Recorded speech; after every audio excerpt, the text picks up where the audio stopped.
அனைவருக்கும் வணக்கம். துலாம் ராசிக்காரர்களுக்கு சாதம் இரண்டால் காடு தாங்காது என்று சொல்லக்கூடிய வகையில் அக்டோபர் மாதம் 15ஆம் தேதி முதல் வக்ரம் பெறுகிறாருங்க.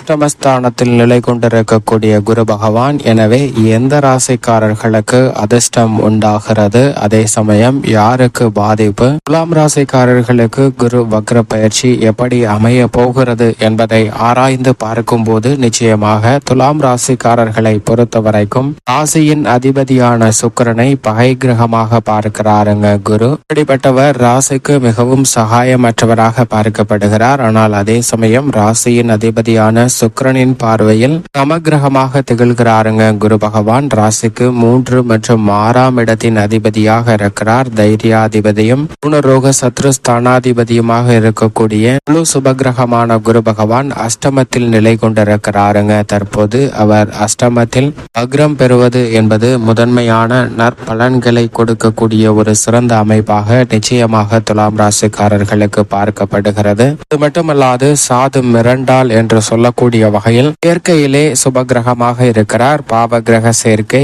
என எப்பேற்பட்ட மாறுதல் ஏற்பட்டாலும் தன்னுடைய சுபத்துவ தன்மையை விலக்கிக் கொள்ளாத முழு சுபகிரகமாக இருப்பவர் நவகிரகங்களிலே குரு மட்டும்தான். எனவேதான் அவர் வானியலின் அரசன் என்றும் நவகிரகங்களின் தலைவன் என்றும் அழைக்கப்படுகிறார். அப்படிப்பட்டவர் மனித வாழ்வுல மிக பெரிய அளவுல நல்ல மாற்றங்களை அள்ளி கொடுப்பாருங்க. அதுவும் நேர் வழியில் செல்வ செழிப்பை வாரி வழங்கக்கூடிய அற்புதமான கிரகமாகவும், பேர்பட்ட சிரமங்கள் வந்தாலும் அனைத்திற்கும் தீர்வு கொடுக்கக்கூடிய அற்புதமான கிரகமாக பார்க்கப்படுகிறார். முழு சுபகிரகமாக இருக்கக்கூடிய குரு மிகவும் சாதுவான கிரகமாக பார்க்கப்படுகிறாருங்க. ஏனென்றால் மற்ற கிரக நிலைகள் சாதகமற்ற நிலையில் சஞ்சரிக்கும் போது பல சிரமங்களை தீதமாக ஏற்படுத்தும். ஆனால் குரு பகவான் சாதகமற்ற சூழலில் சஞ்சரித்தாலும் மற்ற கிரக நிலைகளின் அமைப்பை பொறுத்துதான் குருவிடமிருந்து கிடைக்க வேண்டிய நன்மை தடைபடுவதற்கான சூழல் உருவாகுமோ தவிர குருவினால் எந்தவிதமான தோஷமும் பாதிப்பும் ஏற்படாது. எனவேதான் அவர் மிக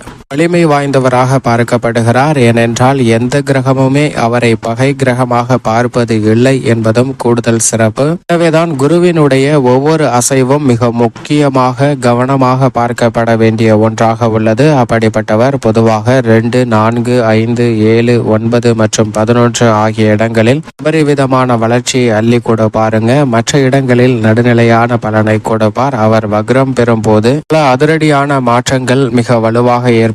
அதிலும் குறிப்பாக இந்த தருணத்தில் அபரிவிதமான நன்மை யாருக்கெல்லாம் உருவாகிறது என்று பார்க்கும் போது நிச்சயமாக ரிஷபராசி, மிதுன ராசி, சிம்ம ராசி மற்றும் துலாம் ராசி ஆகிய ராசிக்காரர்களுக்கு அபரிவிதமான நன்மை கிடைக்கக்கூடிய ஒரு தருணமாக பார்க்கப்படுகிறது. சாதகமற்ற அமைப்பாக மேசராசி, கடகராசி, கன்னிராசி போன்ற ராசிக்காரர்களுக்கு சாதகமற்ற ஒரு சூழலை உருவாக்கி கொடுக்கிறாருங்க. துலாம் ராசிக்காரர்களை பொறுத்த வரைக்கும் குருவின் வக்ரம் என்பது மிக பெரிய அளவுல வரவேற்கத்தக்க ஒரு அமைப்பாக நிச்சயமாக பார்க்கப்படுகிறது. அது மட்டுமல்லாது குரு பார்க்கின் கோடி நன்மை என்பார்கள். அப்படிப்பட்ட குருவின் சுப பார்வை மிக வலுவாக 2, 4, 12 ஆகிய இடங்களில் துலாம் ராசிக்காரர்களுக்கு மிகவும் அபரிவிதமாக பதிகிறது. எனவே தனஸ்தானம் சுகஸ்தானம் வலுவடைவதோடு மட்டுமல்லாது விரயஸ்தானமும் வலுப்பெறுவதால் வீண் விரய செலவுகள் கட்டுக்குள் வரும். சுப நிகழ்வுகள் மகிழ்ச்சியை ஏற்படுத்தக்கூடிய வகையில் கைகூடும். குடும்பத்தில் மகிழ்ச்சியும் முன்னேற்றமும் நிறைந்து பெறுவதற்கான யோகம் உருவாகும். அதோடு மட்டுமல்லாது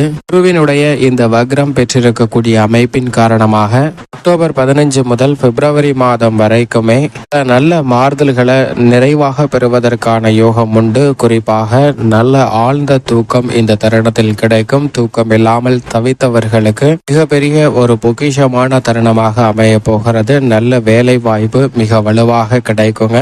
எந்த ஒரு செயலாக இருந்தாலும் சிக்கல் நிறைந்தவையாக இருந்தாலும் கூட இந்த நிகழ்வுல சரியான டிசிஷன் தீர்வு சரியான முறையில் மேற்கொள்ளக்கூடிய ஒரு அற்புதமான தருணமாக அமைய போகிறது. நல்ல காரம் ஆரம்பம் என்றே சொல்லலாம். என்றால் அடுக்கடுக்காக பல நல்ல சுப நிகழ்வுகளை இந்த தருணத்தில் நிறைந்து பெறுவதற்கான யோகம் வலுவாக உண்டு என்பதை குருவின் வக்ரம் தெளிவாக உறுதிப்படுத்துகிறது.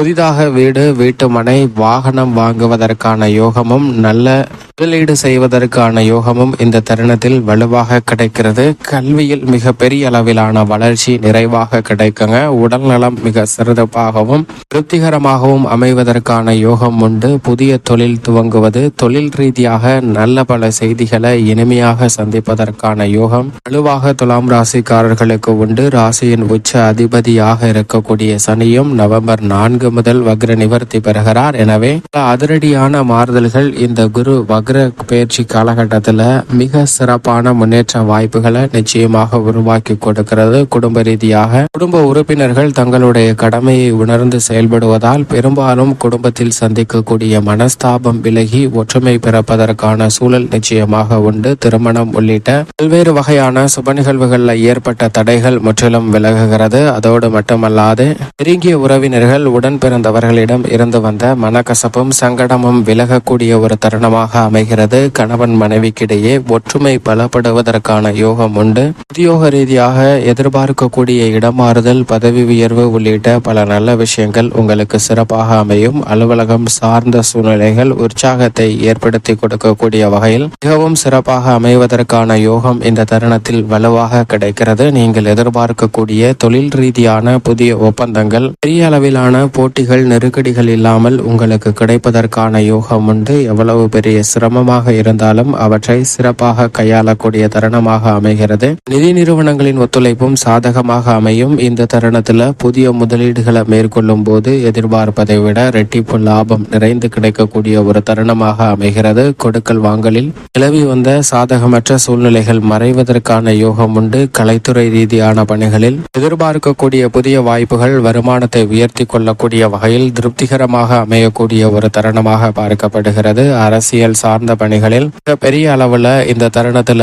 மக்கள் மத்தியில் செல்வாக்கு உயர்வதற்கான யோகம் உண்டு. பல பிரச்சனைகளை சிறப்பான முறையில் கையாண்டு தீர்வு காண்பதால் நீங்கள் சந்திக்கக்கூடிய நீதிமன்ற வழக்குகள் உள்ளிட்ட பல சிரமங்கள் உங்களை விட்டு விலகும். எதிர்பார்ப்பதை விட நல்ல முன்னேற்றம் அரசியல் சார்ந்த பணிகளில் உண்டு. அதேபோன்று கலைத்துறை சார்ந்த பணிகளில் ஒன்றிய மற்றும் மாநில அரசின் விருதுகளை பெறக்கூடிய அளவிற்கு உங்களது படைப்புகளுக்கு மிக பெரிய அளவில் வரவேற்பு நிறைந்து கிடைப்பதற்கான யோகத்தை நிச்சயமாக உருவாக்கி கொடுக்கிறது. குரு பகவானுடைய வக்ர பயிற்சி காது மிரண்டால் என்னென்ன விளைவுகள் ஏற்படுமோ அதை விட அபரிவிதமாக ஏற்படுத்தி கொடுப்பாருங்க.